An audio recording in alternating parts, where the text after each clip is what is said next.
Lucas capítulo 3, no verso 2 diz: sendo Anás e Caifás sumos sacerdotes, veio no deserto a palavra de Deus a João, filho de Zacarias, e percorreu toda a terra ao redor do Jordão, pregando o batismo de arrependimento para o perdão dos pecados, segundo o que está escrito no livro das palavras do profeta Isaías, que diz: voz do que clama no deserto, preparai o caminho do Senhor, endireitai as suas veredas. Amém. Você pode sentar em nome de Jesus. Ele ainda diz no verso 5: todo vale se encherá, e se abaixará todo monte e outeiro, e o que é tortuoso se endireitará, e os caminhos escabrosos se aplanarão, e toda a carne verá a salvação de Deus.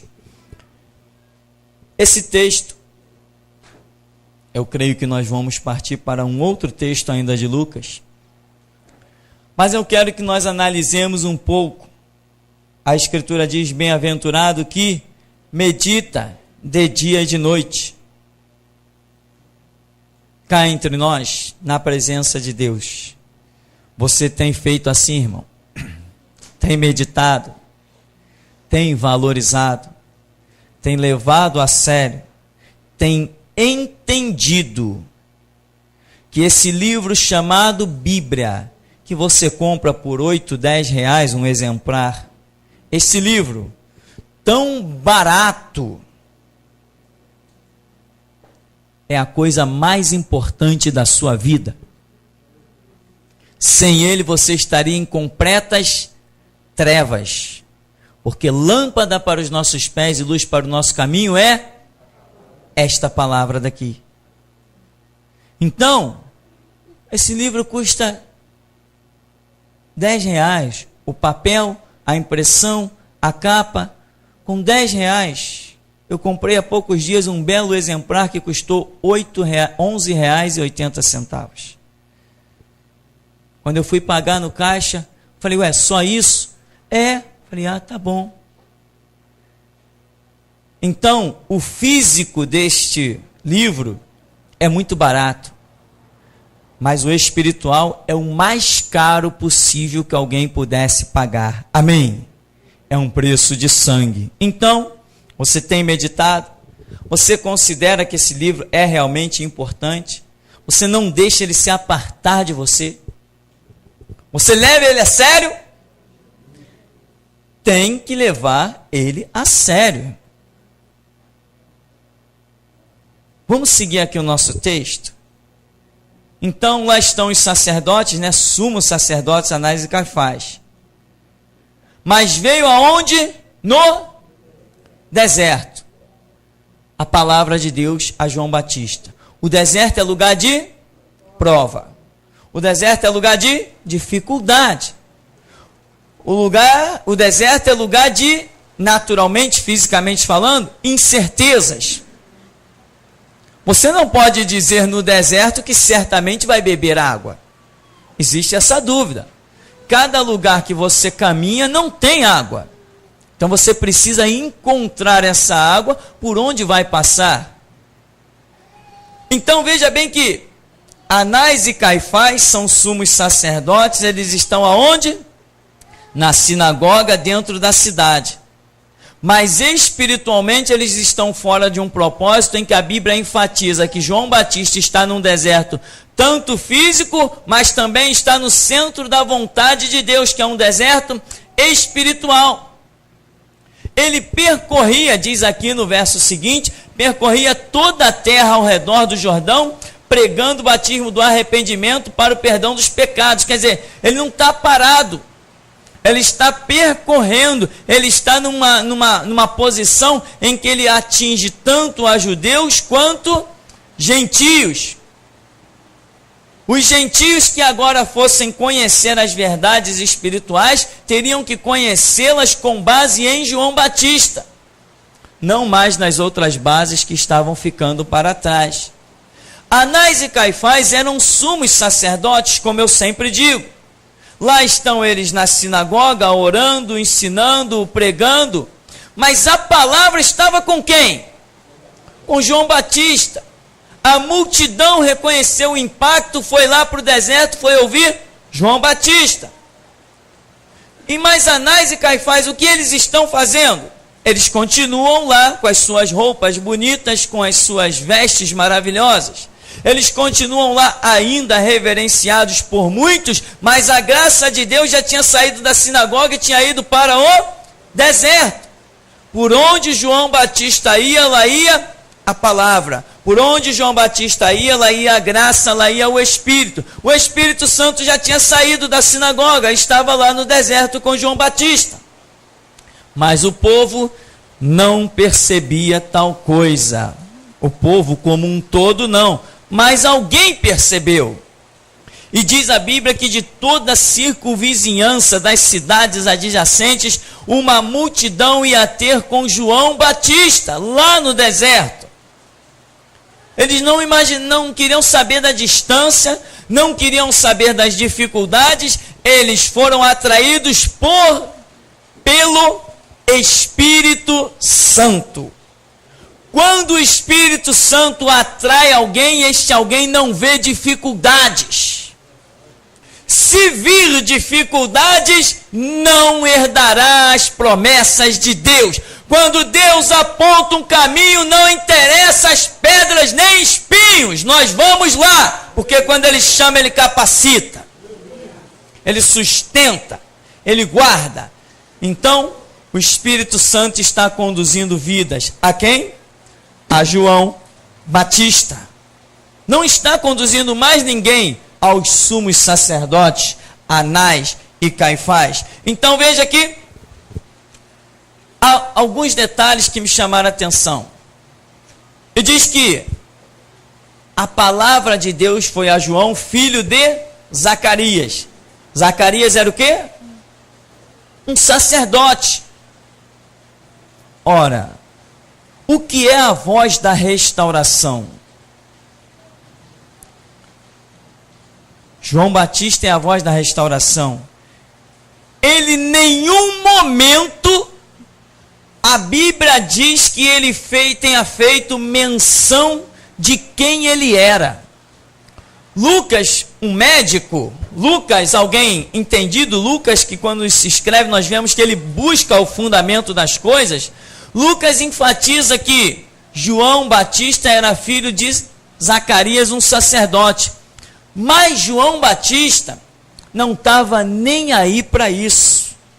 Os direitos que ele possuía como um sacerdote, os direitos que ele tinha como descendência de sacerdote, os privilégios, descendência de Arão, tudo aquilo ele joga por terra. Irmão, é necessário entender, você que está na voz da restauração, você precisa compreender que todo o conceito tradicional de igreja já foi banido.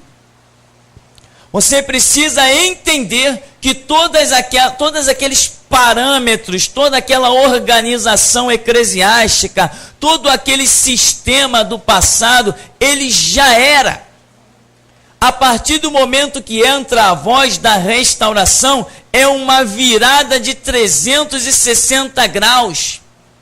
Tudo o que existia fica para trás, nada mais tem sentido. Lá na sinagoga eles vão continuar abrindo pergaminho, lendo, falando, orando, mas não tem mais mover, não tem mais unção, não tem mais graça. O negócio está acontecendo lá no deserto com João Batista. Lá no deserto o povo congregava onde? Não tinha sinagoga. O povo ficava se escondendo atrás de umas rochas que tivesse por lá, se escondendo do sol, procurando um pedacinho de sombra. Mas acabou a mordomia, acabou a água fresca, acabou uma série de situações. Isto é o que tem que ser entendido para o tempo que nós estamos vivendo. Restauração é uma peleja constante pela sua própria vida. Quem tinha zelo pela sua vida espiritual, não ficava na sinagoga, ia para o deserto. Você tem zelo pela sua vida espiritual? Então peleje neste deserto, guerreie. Tinha gente congregando lá com João Batista no deserto, gente que atravessava aquele deserto o tempo todo. Ia ouvir João Batista, voltava para casa, ia ouvir João Batista, voltava para casa, e teve alguns que disseram, não, eu não posso ficar longe, passaram a morar com João Batista no deserto, e se tornaram discípulos de João Batista. Sabe o que eram essas pessoas? Pessoas que tinham zelo pela sua vida espiritual, pessoas que compreendiam que o espiritual é mais importante, pessoas que largaram tudo na cidade e não quiseram saber mais de nada e passaram a comer gafanhoto e mel silvestre junto com João Batista. O que é isso? Renúncia. Afinal de contas, estar num deserto tem que se renunciar a alguma coisa. Quem vai para um deserto já não tem mais ar-condicionado. Quem vai para o deserto não tem mais luz elétrica. Quem vai para o deserto não tem mais aquela comidinha tão preparada no forno micro-ondas, né? Não tem botijão de gás nem fogão no deserto. E a Bíblia simbologicamente mostra que nós estamos num deserto. Então, meu irmão, aprenda a lutar pela sua vida espiritual.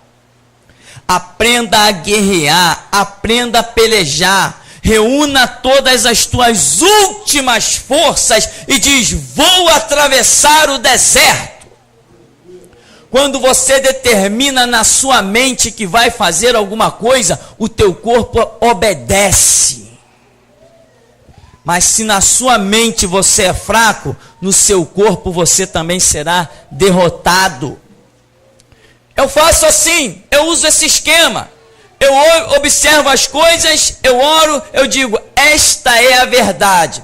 Eu vou em busca dela. Não me interessa o que virá pelo caminho, eu vou em busca desta verdade. Nem a morte, nem a vida me separa dela. Eu luto pela minha vida espiritual. Ainda mais nesses dias em que o que mais se vê são pessoas caídas. Aliás, você não acha mais ninguém de pé. Até quando aparece algum que parece que vai se levantar, logo a seguir cai. Num programa o camarada está de pé, no outro ele já caiu. Então, temos que nos determinar aqui, ó, na mente. Dentro da nossa cabeça é que acontecem as vitórias. Lembra do estudo do nosso seminário Batalha Espiritual? O campo de batalha é a mente. Você tem essa informação? Então determina a tua vitória. O campo de batalha é teu. O campo de batalha é teu, meu irmão. Determina que você será um vencedor. Determina que você vai alcançar o sacerdócio. Determina que vai alcançar a unção para curar enfermos, expulsar demônios, fazer a obra. Deixe fazer as obras do diabo, envergonhar os falsos mestres. Determina. Sabe o que é determina? Determina. Vence. Determina lá dentro da tua consciência que o teu corpo vai te obedecer. Então, João Batista, esse exemplo no deserto. Mas veja bem, o que nós temos aqui agora quando João Batista se levanta? João Batista se levanta e vem Jesus e diz, né, dos nascidos de mulher, não tem ninguém maior do que João Batista. Realmente era uma voz poderosíssima. Uma voz oculta a todos aqueles que estão caídos. Todos aqueles que não alcançarem a visão espiritual desses últimos dias, todos esses não identificarão quem é João Batista. Você tem identificado quem é João Batista? Se você tem identificado quem é João Batista, isto significa que você tem um chamado ministerial para os últimos dias da igreja sobre a terra. Isto não é para qualquer um. Isto é tremendo. Quando João Batista aparece no cenário, nós vemos que duas situações continuam a se desenvolver paralelamente. Irmão, que Deus tremendo, você não sabe a batalha que estava aqui na minha mente. Que Deus me deu dois textos para a mensagem dessa noite. E eu estava aqui pensando, Senhor, como é que eu vou pular desse texto para o outro? E ele já mostrou como. Isso é um Deus vivo e poderoso que nós servimos. Então veja bem, João Batista está aqui dando início a uma nova situação, mas uma antiga situação continua a rolar sobre a terra. João Batista é a nova revelação, é o exaltado por Jesus. João Batista é a restauração, mas lá na cidade nós temos ainda o ministério de Anás e Caifás, que continua se desenvolvendo aparentemente normal, como se nada tivesse acontecido. Anás e Caifás ignoraram João Batista para lá e continuaram a fazer a sua obrinha aqui, recolhendo lá as ofertas, enriquecendo, julgando o povo sem nenhuma sabedoria, sem nenhum discernimento, mandando matar, entregando para os romanos quem eles queriam entregar, escondendo quem eles queriam esconder, continuavam reunindo falsos testemunhos. Lembra que no Sinédrio, quando eles prenderam Jesus, ou melhor, quando Jesus se deixou prender, lembra que eles reuniram o quê? Duas falsas testemunhas contra Jesus, porque eles estavam caídos a tal ponto e não aceitavam que a sua posição fosse mexida. Entende que a voz da restauração mexe na posição de alguns? Se você soubesse, irmãos, o que estão falando de mim por aí, mas a voz da restauração, ela é tão forte, ela é tão terrível, que até os inimigos começam a se curvar e dizer que é verdade o que pregamos. Até eles, mesmo os inimigos, eles apedrejam, eles tentam sufocar, eles chamam de louco, herege, fanático, mas chega uma hora que a voz da restauração os envolve de tal maneira que eles têm que admitir: não, eu não quero, mas é verdade. Como eu sou apaixonado por Jesus.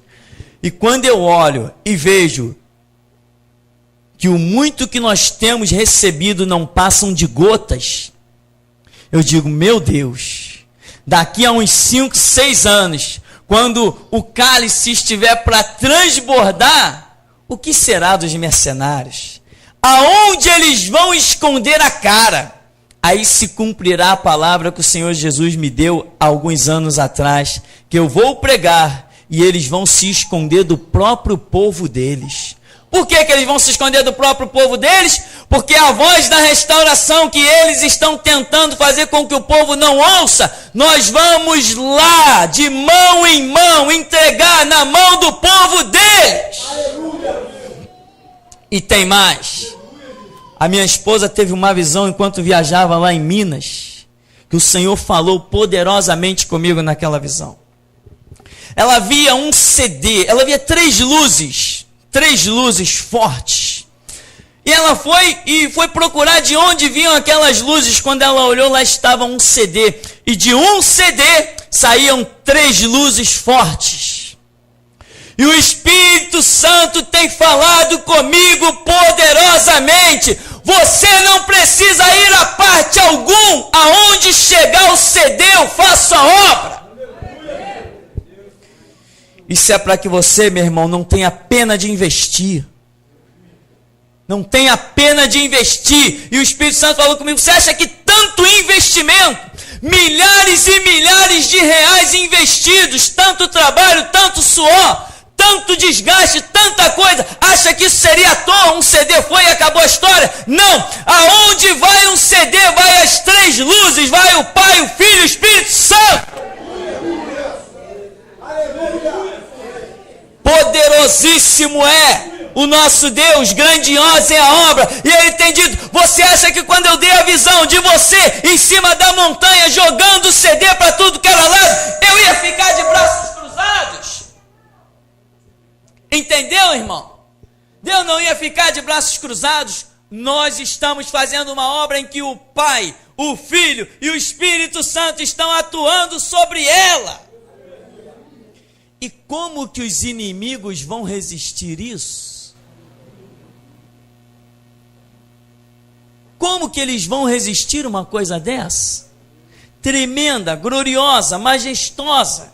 Como que alguém pode resistir ao Pai, ao Filho e ao Espírito Santo?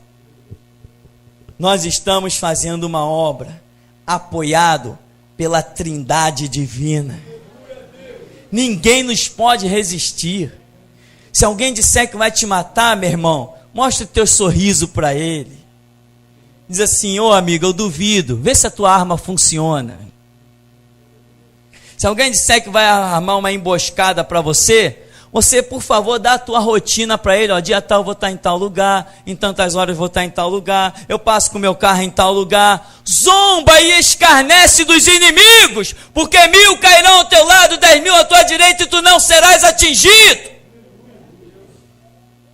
Deus te chamou para uma obra tremenda que ninguém te pode arrancar dela. O propósito cumprirá cabalmente. Aleluia. João Batista dá início a um ministério, mas continua Anás e Caifás brincando de crente. João Batista está lá, pegando o sol sobre a cabeça, né? Demonstrando o serviço, e o Espírito de Deus dando a graça. Mas Anás e Caifás estão brincando de sinagoga, estão brincando de recolher dízimos e ofertas. Afinal de contas, vão viver de quê?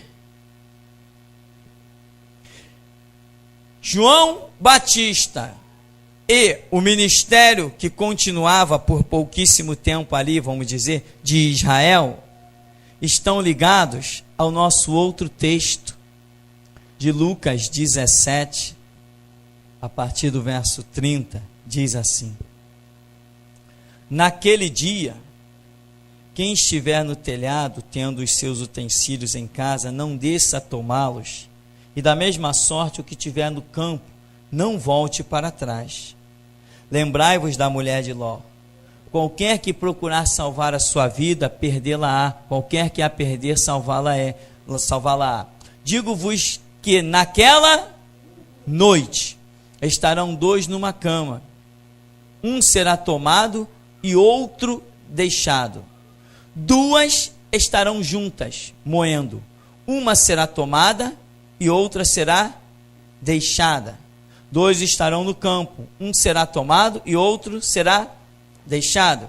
E respondendo disseram: onde, Senhor? E ele lhes disse: onde estiver o corpo, aí se ajuntarão as águias. Né?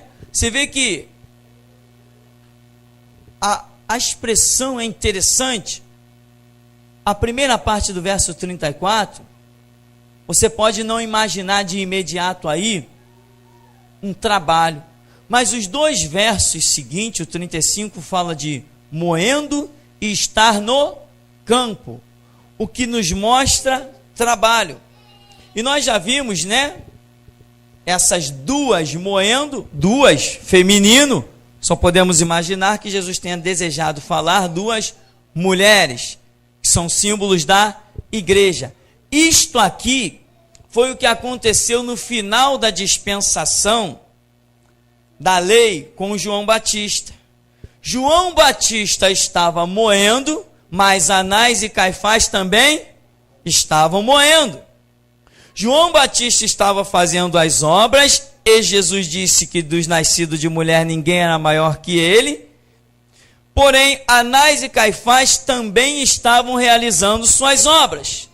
Mas que palavra Jesus disse sobre Anás e Caifás? Nenhuma, absolutamente nenhuma. Ficaram completamente esquecidos. Este é o final dessa dispensação que nós entramos, irmãos. Deus vai estar tratando somente contigo, dando direção a você e todos aqueles que ouvirem o seu propósito, o centro da sua vontade para esses últimos dias. E os outros que estão moendo, os outros que estão no campo, esses ficarão esquecidos, igualzinho a Anás e Caifás. João Batista representa um braço que sai daquela genealogia espiritual, um braço que sai daquela rotina espiritual, é a restauração. Nós somos a mesma coisa. Nós não temos nada a ver com o segmento evangélico que ficou para trás, pelo qual nós passamos, ao qual nós pertencemos. Nós hoje abominamos aqueles movimentos chamados evangélicos. Aleluia. Temos a plena consciência de que duas estarão morrendo, uma será tomada e a outra deixada. E nós temos consciência de quem será tomado e quem será deixado. Coisas dessa natureza que o Espírito Santo fala na intimidade, que nos faz recomendar à igreja: irmão, orai sem cessar, senão você não compreende. Mais uma vez eu vou dizer algo aqui, em que isso está gerando uma polêmica muito grande. Eu sabia que ia gerar. Irmão, quando eu digo, estou repetindo, que você não tem irmãos assembleianos, presta atenção no que eu estou dizendo. Não é justificativa nem explicativa. Não, faz parte da pregação, porque eu não dou satisfação a ninguém. Quem entender, entendeu. Quem não entendeu, não entendeu. Não é problema meu. Eu tenho que pregar e acabou a história. Jesus não me chamou para dar satisfação nem dar explicação a ninguém. A justiça às vezes me chama, não sei o que da intolerância, eu não dou nem aí. Eu já bati com o telefone na cara de advogado, na cara de oficial de justiça, e quando eles vêm na minha porta, como já vieram, eu trato eles mal. Eu não tenho nada com eles, eu não devo explicação, não tenho medo de nada nem de ninguém. Eu recebi uma unção para não respeitar os poderes da terra, mas me curvar diante dos poderes que vêm do céu. Este é o meu chamado. Cada um tem o seu, esse é o meu, é nele que eu vou andar. Então, veja que quando eu digo que não temos irmãos assembleianos, tente entender. A Bíblia diz que andarão dois juntos se não estiverem de acordo? É uma pergunta que já traz uma retórica negativa. Você não vai poder se associar com quem Deus reprovar. Não vai poder. Você já entendeu, por exemplo, a base do que falamos? Que política não faz parte do reino de Deus, nem no céu e nem na terra. Já entendeu isso? Então você vai ter que ser límpido, claro e transparente para falar para aqueles que cultuam um Jesus vinculado à política. Você terá que lhes dizer que não serve o mesmo Jesus que eles. Porque o teu Jesus não compactua com política. O teu Jesus não aceita prefeito atrás de púlpito. O teu Jesus não aceita governador atrás de púlpito. Isso aqui não é Gideão. Altar é para quem ministra as coisas de Deus. Honra é para quem tem Bíblia dentro da sua consciência e cultua um Deus vivo. A Bíblia diz: dai honra a quem tem honra. Prefeito não tem honra, governador não tem honra e presidente não tem honra. Eu não tenho que dar honra a eles. Aqueles não sentam, aqueles não entram. Então, você vai ter que ser límpido e cristalino. Você quer ser a voz da restauração? Então você vai descobrir que não tem irmãos na Assembleia de Deus. Porque o teu Deus, o Deus da restauração, não compactua com isto. Então é por isso que dizemos, não temos pacto, irmandade com as Assembleias de Deus. Não são nossos irmãos. Não são, e tem mais. Você vai ver, eu acho que já são algumas vezes que eu repito isso aqui nesse ministério.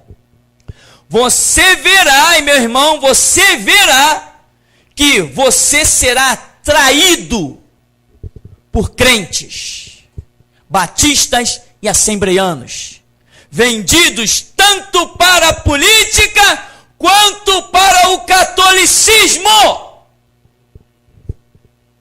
pastores evangélicos estão com pacto lá na Igreja Católica, no Vaticano.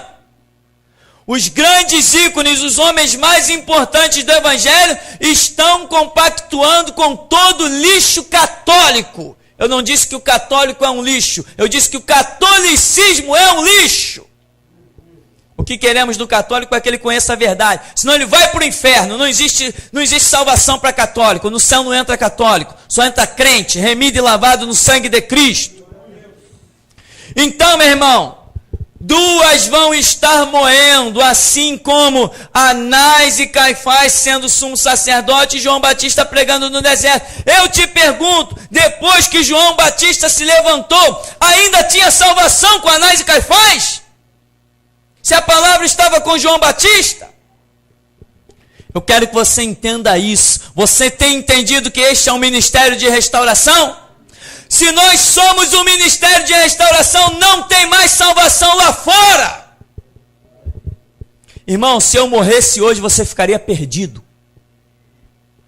Tu ia bater em milhares de portas, não ia encontrar uma para entrar. Eu vou dizer uma coisa. Anás e Caifás. Mas a palavra está com João Batista. Não tem salvação. Não adianta. Se não fosse para João Batista, para ser restaurado, ter o entendimento reformulado, salvação não é por entendimento? A Bíblia diz, se tu creres, crer não é uma questão de compreensão, de conhecimento. Ora, quem está lá com Anás e Caifás tem entendimento, conhecimento de alguma coisa? Não. Deus levantou João Batista. Não existe salvação nesse tempo que vivemos fora da visão da restauração. Se deu um caso aqui na igreja impressionante. Uma senhora estava enferma. E um membro dessa igreja, um outro parente dele, teve um sonho que dizia assim: olha, leva essa pessoa que está enferma nesta igreja. E a pessoa via a igreja, ela via essa igreja. O portão grande de garagem, ela entrava, as cadeiras assim de lado como estão. E a pessoa, o membro dessa igreja, passou de mão nessa senhora enferma e arrastou para cá. E ela chegou aqui num dia de seminário, uma pessoa católica desde nascença, vamos assim dizer. E nesse dia do seminário eu chicoteei o catolicismo de uma maneira tremenda. E não estou sabendo que a dona é católica, não faz diferença também. Acabou o seminário, ela quis vir no culto à noite e o membro aqui da igreja trouxe a pessoa para o culto da noite. Poucos dias depois, essa pessoa faleceu. E Deus mostrou de uma maneira gloriosa, como ele tinha falado, né? Leva ela lá naquela igreja, que ele mostrava no sonho, que ela ficará curada. E muita gente imaginou que Deus fosse fazer uma cura física. Inclusive, quando a pessoa trouxe essa senhora aqui, veio pedir para eu orar por cura. Mas quando eu fui orar por ela, eu vi que não ia ter cura nenhuma ali, não ia ter cura nenhuma. Deus não derramou um pingo de unção para curá-la. E pouquíssimos dias depois, menos de uma semana, ela estava partindo para a eternidade. A cura que Jesus queria dar era outra. Era a cura da alma, do espírito, era o resgate daquela alma. E o Espírito Santo falou muitas coisas comigo nisso, mas eu quero transmitir um pouquinho para você do que o Espírito Santo falou comigo. Eles vieram de longe, essa senhora morava distante. No caminho dela para cá, ela passou por mais de 100 igrejas. E o Espírito Santo nos tem dito: eu não podia contar com nenhuma, eu só tenho este lugar para contar, para salvar, para curar, para libertar, para operar milagres, para abençoar a mente, o entendimento, a compreensão, para revelar a minha vontade, a minha palavra. Ela passou por centenas de igrejas. e em nenhuma o Espírito de Deus pôde permiti-la entrar. Aí os loucos ouvem esta mensagem e dizem: esse cara é louco. Sou louco, mas não abro mão do que Jesus me tem dito. Morro na minha loucura, e quando o grande juiz bater o martelo, nós vamos ver quem é quem. Então, meu irmão, vamos concluir. 2 mulheres estarão moendo. Já explicamos isso na mensagem, as 2 mulheres. Uma será tomada e a outra deixada. Ou seja, uma será aproveitada, salva, e a outra será rejeitada. Mas, como falávamos hoje no seminário, muitos lugares por aí, assim, vamos usar como exemplo Anás e Caifás na sinagoga. Anás e Caifás, eles abriam os pergaminhos. O que eles liam era mentira ou era verdade? Era verdade. O que eles pregavam, falando sobre a Bíblia, sei lá o que falavam, era mentira ou era verdade? A lei era mentira ou era verdade? Era verdade, tudo era verdade. Mas Jesus estava contando com isso ou contando com João Batista no deserto? É isso que você tem que, mais uma vez, essa mensagem vai para a galeria das mensagens de restauração que eu já separei. É isso que você tem que entender, o que é restauração. Meu irmão, deixa eu dizer uma coisa. Deus te tem trazido a este ministério para você entender o que é restauração. Já tem gente por aí dizendo que o que eu prego é verdade, mas não pode pregar o que eu prego porque tem medo de esvaziar a igreja. E aí, tipo assim, vai viver de quê? Aqui não temos esse medo, porque a verdade, quando vem do Espírito Santo, ele trata com cada um. O meu amanhã está garantido. Porque o meu amanhã não é comer, nem beber, nem dormir. O meu amanhã é se hoje eu faço a vontade do Pai que está no céu. Então, querido, Anás e Caifás estão na sinagoga, numa boa, tranquilão. E João Batista está no deserto. João Batista, presta atenção mais uma vez. João Batista, ele tem o mesmo ministério de Anás e Caifás, ou o ministério dele é outro? É outro. A Bíblia diz que Deus estava tanto com João Batista e também estava com Anás e Caifás, ou a Bíblia enfatiza que Deus, na verdade, só estava com João Batista? A Bíblia mostra a ascensão de João Batista e mostra a ascensão de Anás e Caifás, ou a Bíblia mostra Jesus somente exaltando João Batista, e o que nós vemos da história é Anás e Caifás reunindo falsos testemunhas contra a voz da restauração que é Jesus em Israel. Você entendeu que as igrejas caídas que estão aí, elas vão reunir falsos testemunhos contra você? A pergunta é simples e a gente encerra. Você está pronto a desafiar? Você está pronto a não abrir mão? Você está determinado dentro da sua memória, você já determinou que podem matar o seu corpo, mas sua alma e seu espírito já tem dono? Então, meu irmão, que o Senhor nos abençoe em nome de Jesus.